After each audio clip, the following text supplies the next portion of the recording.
오늘 본문의 말씀은 창세기 27장 30절에서 46절까지 말씀입니다. 먼저 33절, 이삭이 심히 크게 떨며 라고 하는 이 부분인데요. 이삭이 심히 크게 떨었다라고 하는 것은 두 가지로 볼 수 있어요. 하나는 야곱에게 속았다. 편애를 통해서 이삭에게 주고자 했던 이런 축복, 이것이 야곱에게 갔다라고 하는 이러한 생각들, 내가 야곱에게 속았다라고 하는 이런 배신감, 그리고 감히 나를 속여? 라고 하는 이런 부분에서 오는 떨림이 있죠. 분노의 떨림. 근데 한편으로 보면 이삭이 심히 크게 떨었다라고 하는 것은 하나님의 섭리 속에서 작은 자, 야곱, 큰 자가 작은 자를 섬기리라 라고 하는 이런 하나님의 계획이 있었잖아요. 하나님의 섭리. 이것은 그 태어날 때부터 이미 하나님께서 이삭에게 주셨던 그 말씀이었어요. 그런데 어떻게 보면 하나님의 섭리와 그 언약의 분명한 방향이 있잖아요. 하나님께서 말씀하셨던. 그런데 자기가 편애하고 나름대로 자기의 고집 이런 것을 통해서 바꿀 수 있다라고 생각했는데 그게 안 되는구나. 이것을 결국에는 하나님의 섭리, 하나님의 계획, 하나님의 언약의 그 방향대로 되어져 가는구나 라고 하는 것을 이삭이 깨닫게 된 거예요. 하나님의 이 뜻은 내가 아무리 애써도 안 되는구나 라고 하는 것. 이것을 깨닫게 된 거죠. 그래서 이삭이 심히 크게 떨었다. 오늘 하나님의 그 계획, 하나님의 섭리 속에 주어진 그 계획에 순종하는 것이 중요하지. 우리의 생각, 우리의 아집, 우리의 고집으로 이걸 방향을 바꿔야 되겠다 하는 것은 그 또한 하나님께 불순종이에요. 내 마음에 들지 않더라도 하나님의 계획 속에서 야곱을 그 약속의 자녀로 이어져 가게 한다라고 하는 것.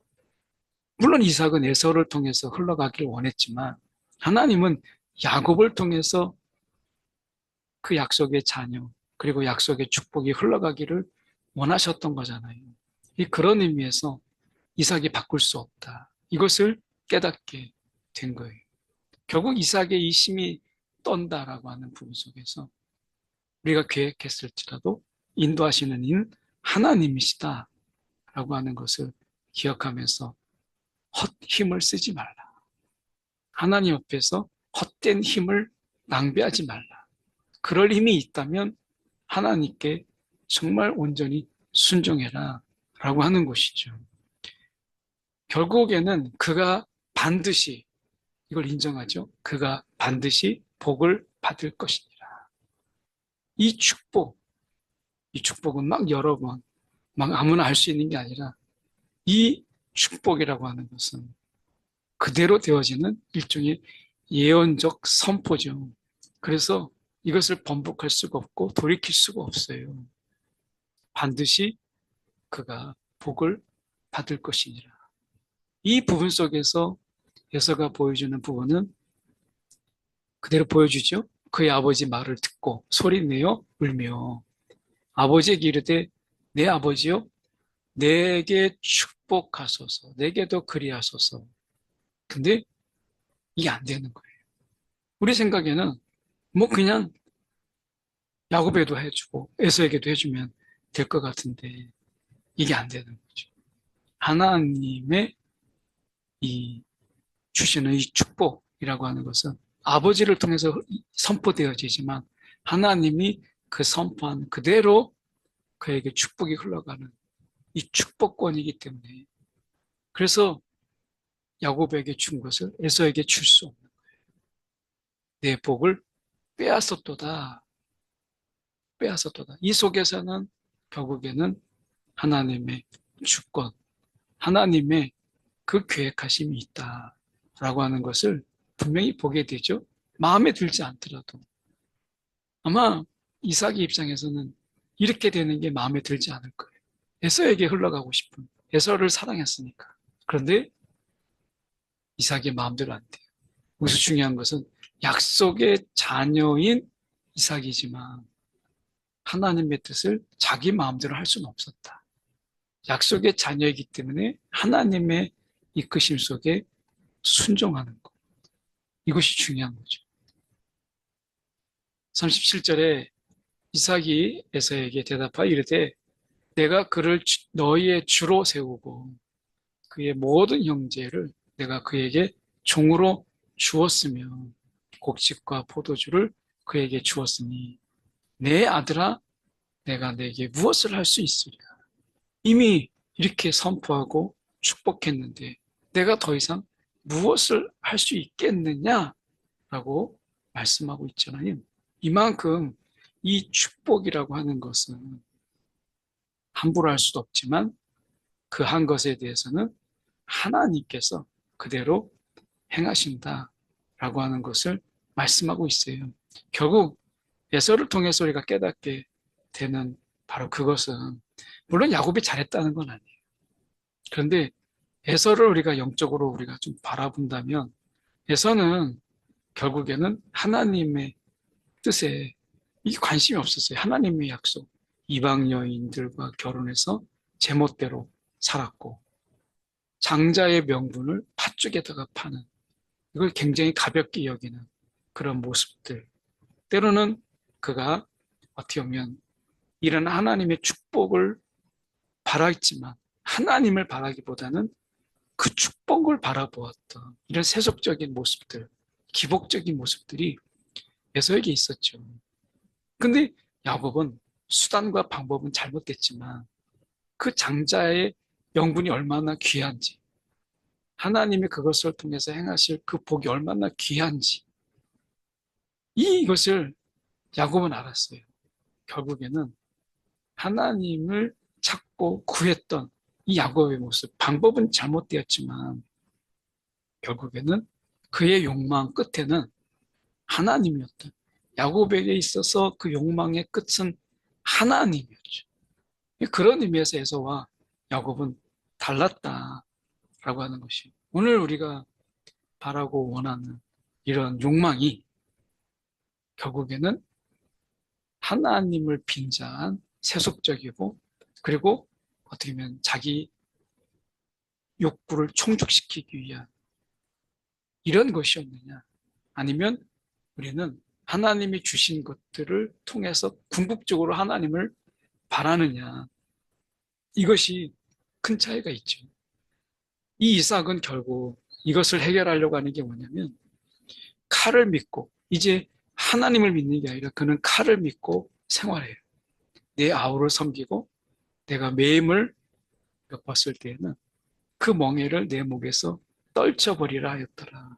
이게 나중에 그대로 이 야곱과 에서의 삶 속에서 그대로 되어지는 것을 우리가 보게 되죠. 그래서 실제로 이 너는 칼을 믿고 생활하겠고라고 하는 이 부분 속에서 이 에서의 삶 속에서 우리가 보면 나중에는 이 에돔 족속, 에서의 후손이죠. 에돔 족속은 메마른 이 세일산에서 살게 되고 유목과 이 약탈 생활을 하는 것을 보게 되죠.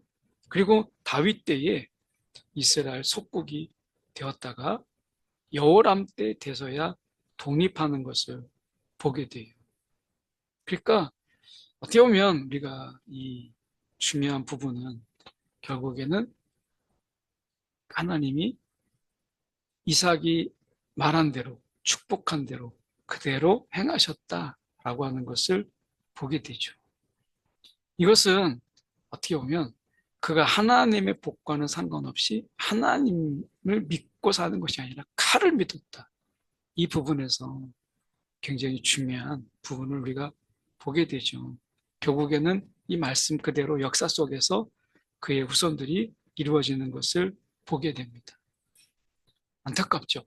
그런데 하나님의 계획 속에서 이삭이 처음부터 그 말씀을 새기고 그리고 그 말씀에 순응했다면 아마 이런 편애 속에서 가족이 가져오는 갈등, 대립 이런 부분은 이 가정에서 없지 않았을까 이거죠. 그래서 보면 우리가 43절에 내 아들아 내 말을 따라 일어나 하란으로 가서 내 오라버니 라반에게로 피신해라. 그러면서 내 형인 노가 풀리기까지 몇 날 동안 그와 함께 거주해라 라고 이야기합니다. 그런데 나중에 결국 이 몇 날이 나중에는 정말 리브가가 나중에는 죽을 때까지 야곱이 돌아오지 못하죠. 어떻게 보면 이 가정의 불행이에요.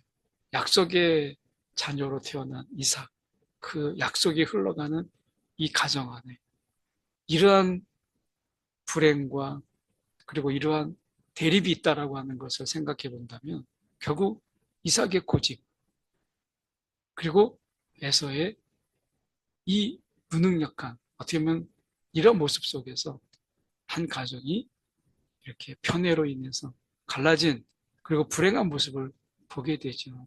오늘 하나님의 언약 속에서 하나님의 약속이 자연스럽게 흘러가는 거기에 순종하는 가정 이것이 얼마나 중요한가라고 하는 것을 보게 돼요. 편애가 아니라 우리가 골고루 사랑하는 이 사랑이 또한 귀중하다라고 하는 것을 보게 되죠. 함께 기도하겠습니다.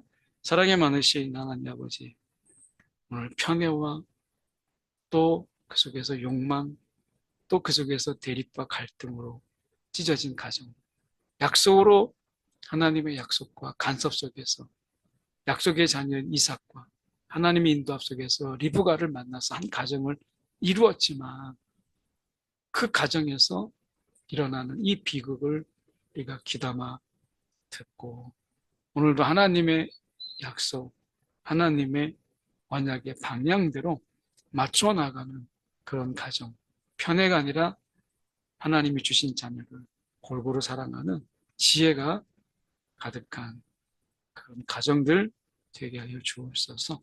살아계신 예수 그리스도를 받들어 기도드리옵나이다. 아멘.